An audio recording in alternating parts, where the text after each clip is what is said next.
share ko sa inyo yung unang na-receive kong free sample from Orange Cup. So, pinadalahan nga tayo. Actually, nung ano ba to, nung July mga 25. So, mga bago that time, nasa province kami. So, hindi ko pa siya na-open ngayon pa lang. So, ayan, na-open ko na siya kaya kapag ako na lang. Kala ko isa lang yung papadala. Tapos mo siya guys. Check natin. Ayan. See. Ayan, pero dito ko ito ko lang kalitig ng free sample. From Orange Cup.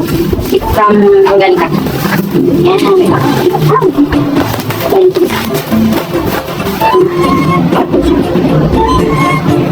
Mega light. Ang mahal nito guys. Ano to eh, kapag gumagamit kasi ako nito kasi meron akong PCOS.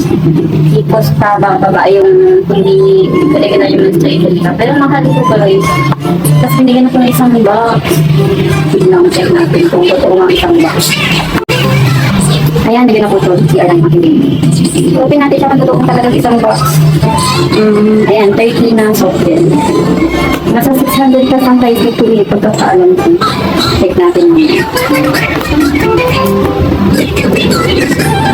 So far, ang expiration niya, 2024 pa naman. Ay, November pa naman. Ayan guys, kasi siya nasa 600 to 700 plus ito eh. Pag isang box. 200 plus yung pagkakaalam ko. 10 na ganito. Ayan, ang dami. Dito sa Organica. And the next. Ang isa. Clear side. Ayan. Food supplement din siya ng clear side from Organica. Lidotin and Beachin. Ito para sa ito. Check natin mamaya. Pero hindi naman malabo yung mata ko kung for eyes siya. So baka ibigay ko na lang siguro dun sa mga sister ko kasi naka-eyedar. Mahal itong mga to guys. Kaya i-check ko sa black cup or orange cup. Ang mamahal naman yung black.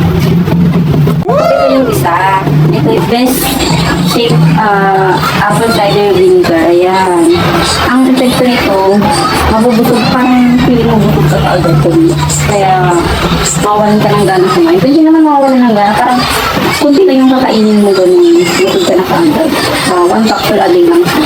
Wala, isang box yung binigay sa akin. In-expect ko kag isang banil lang. Bait naman ng organic. Oh. Good siya guys. Good. Balik. Ito yung orange. Ito yung bleach cake. Yan, puti. So, ito yung binili sa atin ng Organica.